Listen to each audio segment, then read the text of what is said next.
অবশেষে রাজধানীর জাতীয় চক্ষু বিজ্ঞান ইনস্টিটিউট ও হাসপাতালের অচল অবস্থা কেটেছে। 18 দিন বন্ধ থাকার পর আজ সেবা কার্যক্রম পুরোপুরি চালু হয়েছে।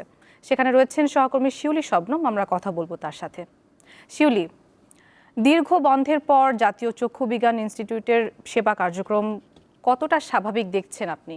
আর এটা ওইটা না, কাপড় ধোয়ার একটাই সলিউশন, চাকা অল ইন ওয়ান।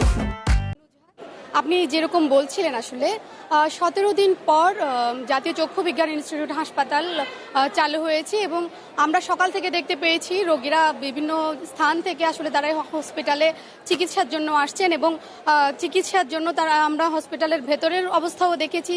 এখানে ডাক্তার এবং নার্সরা রোগীদের সেবা দেওয়ার জন্য সকাল থেকে সেবা দিয়ে যাচ্ছেন এবং বহির্বিভাগের যে টিকিট আছে, টিকিট বিক্রি, সেখানে আমরা সকাল থেকে এখন পর্যন্ত দেখছি যে দীর্ঘ লাইন ধরে আসলে রোগীরা তাদের সেবা নেওয়ার জন্য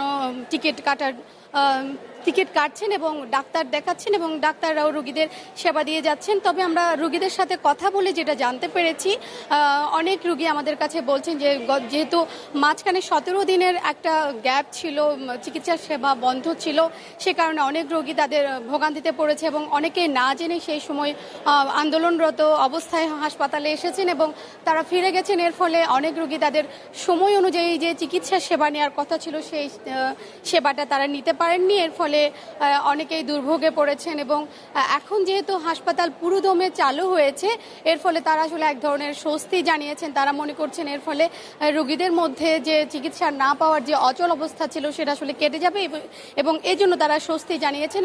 এখানে আপনাকে আরেকটা বিষয় জানিয়ে রাখি যে যেহেতু গত 28 মে একটি অনাকাঙ্ক্ষিত ঘটনার রেশ ধরে এই হসপিটালের সেবা কার্যক্রম বন্ধ হয়ে যায় এবং এর ফলে 17 দিন বন্ধ হয় এবং সর্বশেষ এই যে চালু হওয়াটা যাতে কোনো রকম অনাকাঙ্ক্ষিত পরিস্থিতি যাতে না তৈরি হয় এবং রোগী ছাড়া এই হাসপাতালে যাতে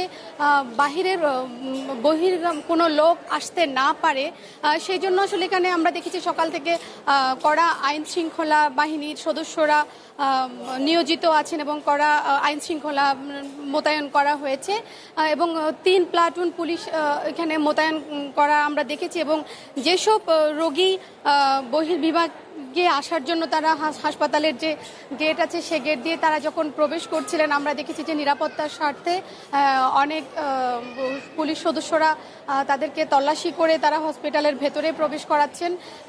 সব মিলে যাতে এই হসপিটালের সেবা কার্যক্রম স্বাভাবিক থাকে সেজন্য তারা আসলে সব ধরনের প্রচেষ্টা নিয়েছেন এবং আপনাকে নুজহাত আরেকটা বিষয় জানিয়ে রাখি, দুপুর 1টায় হাসপাতালে বহির্বিভাগের সামনে হাসপাতালের যিনি ভারপ্রাপ্ত পরিচালক তিনি আসলে হাসপাতালের সার্বিক যে সেবা কার্যক্রম সেটা নিয়ে একটি আনুষ্ঠানিক ব্রিফিং করার কথা রয়েছে।